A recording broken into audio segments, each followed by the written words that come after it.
உங்களுக்கு லவ் ஃபெயிலியரா? கூமாப்பட்டி வாங்க, love success. கொஞ்சமான இன்வெஸ்ட்மெண்ட்ல டீ ஷாப் வச்சு மாசம் 2 லட்சம் வரைக்கும் சம்பாதிக்க முடியும்னு சொன்னா உங்களால நம்ப முடியுதா? நீங்க நம்பலனாலும் அம்மா சத்தியமா அதான் நிஜம். ஒரு டீயோட விலை 10 ரூபாய் அப்படின்னாலும் ஒரு நாளைக்கு 500 பேர் டீ குடிக்கிறாங்க அப்படின்னா மாசம் 1.5 லட்சம் வரைக்கும் சம்பாதிக்கலாம். இது இல்லாம ஸ்நாக்ஸ் அண்ட் அதர் பீவரேஜஸ் எல்லாம் சேர்த்தா மாசம் 2 லட்சம் வரைக்கும் சம்பாதிக்கலாம். நல்ல ஐடியாவா இருக்கே. ஆனா டீ ஷாப் எப்படி வைக்கிறது, அதை பத்தி எனக்கு எதுவும் தெரியாதே அப்படிதானே யோசிக்கிறீங்க? கவலையே வேணாம். நீங்க டம்டி கும்டியோட பிரான்சைஸை 2 லட்சம் கொடுத்து எடுத்தா போதும். மத்ததெல்லாம் அவங்களே பார்த்துப்பாங்க. நீங்க லட்சாதிபதியாக தயாரா? தயாரா? தயாரா? தயாரா? என்னது, டீ கடை பிரான்சைஸி எடுத்து டீ வித்தாலே மாசம் 2 லட்சம் சம்பாதிக்கலாமா? தோ இப்பயே போறேன். நல்லா இஞ்சி தட்டி போட்டு சூடா ஒரு டீ எடுத்துட்டு வாங்க. டீ கடை பிரான்சைஸி எடுக்கலான் இருக்கோம். அப்பதான் டீ கூட போட சொல்றாங்க. நல்ல சகுனம், நல்ல சகுனம். தோ இப்பயே கொண்டு வரேன். இந்தாங்க உங்க டீ. நல்லா இருக்கா? ஐயோ, உண்மையை சொன்னா மாட்டிப்போமே. நல்லா இருக்கே. என்ன மூஞ்சிலாம் ஒரே பளிச்சுன்னு சந்தோஷமா இருக்க மாதிரி இருக்கு. ஃபேஸை பார்த்தாலே தெரிஞ்சிருச்சா? ஆமா ஆமா. நான் ஒரு டீ பிரான்சைஸி பிஸ்னஸ் ஸ்டார்ட் பண்ணலான்னு இருக்கேன். என்னது, டீ கடை ஃப்ரான்ச்சைஸா? இன்னைக்கு காலைல தான் ஆக்சுவலி நான் ஒரு ரீல் பார்த்தேன். ஒரு மினிமம் இன்வெஸ்ட்மெண்ட்ல மாசம் 2 லட்சம் சம்பாதிக்கலாமா? உங்களுக்கு தெரியுமா? சரி, ஃப்ரான்ச்சைஸ் எடுத்து என்னதான் பண்ண போற? என்ன இப்படி கேட்டுட்டீங்க? ஒரு பிரான்சைஸரை பாக்குறோம், மாஸ்டரை போடுறோம், 2 லட்சம் சம்பாதிக்கிறோம். அப்படியா? சரி சரி, அதுல கேபிட்டல்னு சொல்லியிருப்பான் இல்லையா? கேபிட்டல்னா என்னன்னு தெரியுமா? கேபிட்டலா? Net profit, gross profit. இதெல்லாம் புதுசா இருக்கு. சரி, டீட்டெயில்டாக சொல்கிறேன். ஃப்ரான்ச்சைஸ் பற்றி கேட்டுக்க. பொதுவாக பிஸ்னஸில் turn over, gross profit, net profit அப்படின்லாம் இருக்குது. இதில் டேர்ன் ஓவர் அப்படின்றது எதை குறிக்குது அப்படின்னு பார்த்தீங்கன்னா, நீங்கள் அந்த வீடியோவில் சொல்லியிருப்பாங்க, ஒரு டீ 10 ரூபா, ஒரு 500 பேர் குடித்தா ஒரு நாளைக்கு 5000 ரூபாய் சம்பாதிக்கலாம் அப்படின்னு சொல்லியிருப்பாங்க. அது என்னன்னா உங்களுடைய டோட்டல் டேர்ன் ஓவர் அப்படின்றது அந்த அமௌண்ட்டு தான். இதுக்கப்புறமா தான் கிராஸ் ப்ராஃபிட் அப்படின்றது வரும். கிராஸ் ப்ராஃபிட் அப்படின்றது என்னென்னா, நீங்கள் டீ கடை ஆரம்பிக்கிறதுக்கு நிறைய செலவுகள்லாம், அது ஆப்ரேஷனல் காஸ்ட் இருக்கும் இல்லையா?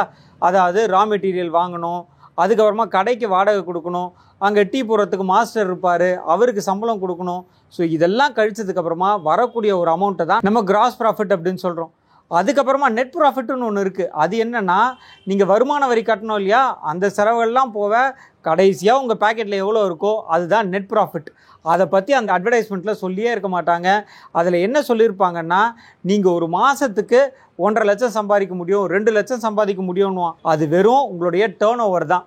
நீங்க சொல்றதெல்லாம் பார்த்தா இது ஒரு ஏமாத்து வேலையா இருக்கும் போலே. அப்போ இது ஒரு ஸ்கேமா? இது ஸ்கேம்லாம் கிடையாது. அவங்க அட்வர்டைஸ்மெண்ட்டில் என்ன வேணாலும் சொல்லுவாங்க. ஆனால் இதை நம்ம ஒரு பிஸ்னஸாக பார்க்கணும். பிஸ்னஸாக பார்க்கும் பொழுது நம்மளுடைய கேபிட்டல் எவ்வளோ அப்படின்றத நம்ம முக்கியமாக நம்ம பார்த்துக்கணும். கேபிட்டல் அப்படின்றது என்னென்னா, அவங்க அதில் சொல்லியிருப்பாங்க, ஒரு 1.5 லட்ச ரூபா கொடுத்தா போகிறோம், நீங்கள் மாதத்துக்கு 1 லட்சம் 2 லட்சம் சம்பாதிக்கலாம் அப்படின்னு. ஆனால் அந்த கேபிட்டல்ன்றது அவங்க சொல்லக்கூடிய வெறும் இனிஷியல் ஃப்ரான்ச்சைஸ் ஃபீ தான். இந்த இனிஷியல் ஃப்ரான்ச்சைஸ் ஃபீக்கு அப்புறமா ராயல்ட்டின்னு ஒன்று கட்டணும். ராயல்ட்டி அப்படின்றது என்னென்னா, நீங்கள் எவ்வளோ டேர்ன் ஓவர் பண்ணுறீங்களோ அதிலேருந்து அவங்களுக்கு ஒரு 5%, 10% அப்படின்னு அவங்களுக்கு நீங்கள் கொடுக்க வேண்டியிருக்கும். இது தவிர்த்து நீங்கள் ப்ராப்பராக ஃபினான்ஷியல் பிளானிங் அப்படின்றது பண்ணணும். ஃபினான்ஷியல் பிளானிங் அப்படின்றது என்ன? நீங்கள் இந்த பிஸ்னஸை ஒரு 6 மாதம் 1 வருஷம் நடத்தினதுக்கு அப்புறமா தான் உங்களுக்கு லாபமே வர ஆரம்பிக்கும். அதுக்கு முன்னாடி பண்ணக்கூடிய செலவுகள் அத்தனைக்குமே நீங்கள் உங்களுடைய ஃபினான்ஸை அரேஞ்ச் பண்ணி வச்சுக்கணும். ஸோ அவங்க சொல்லக்கூடியது 1.5 லட்சமாக இருந்தாலும் நீங்கள் மாதம் உங்கள் கையை விட்டு என்னெல்லாம் செலவு பண்ணுவீங்களோ அதுக்கு ஒரு 6 மாதம் 1 வருஷத்துக்கு மொத்தம் எவ்வளோ ஆகுமோ அந்த மொத்த அமௌண்ட்டையும் கையில் வச்சுக்கிட்டு ஆரம்பிக்கிறது தான் பெஸ்ட்டு. இல்லைனா இது நஷ்டமாக தான் ஆகும்.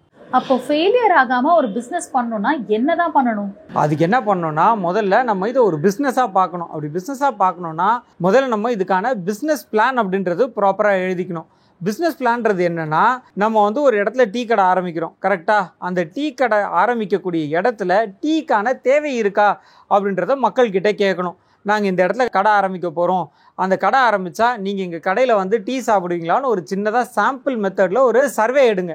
அது மட்டும் இல்லாமல் காம்படிட்டர் அனாலிசிஸ் அப்படின்னு இருக்குது.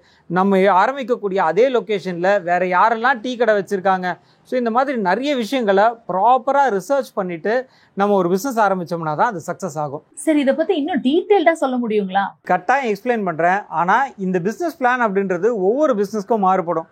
டீ கடை, ஹோட்டலு, இந்த மாதிரி எந்த ஃப்ரான்ச்சைஸ் எடுத்தாலும் அதுக்கான பிஸ்னஸ் மாடியூல் நீங்கள் ரெடி பண்ண வேண்டியிருக்கும். அதுக்கு முன்னாடி முதல்ல மேலே இருக்கக்கூடிய நம்பருக்கு கால் பண்ணி ஒரு அப்பாயின்மெண்ட் புக் பண்ணிவிடுங்க. டீட்டெயில்டாக பேசலாம்.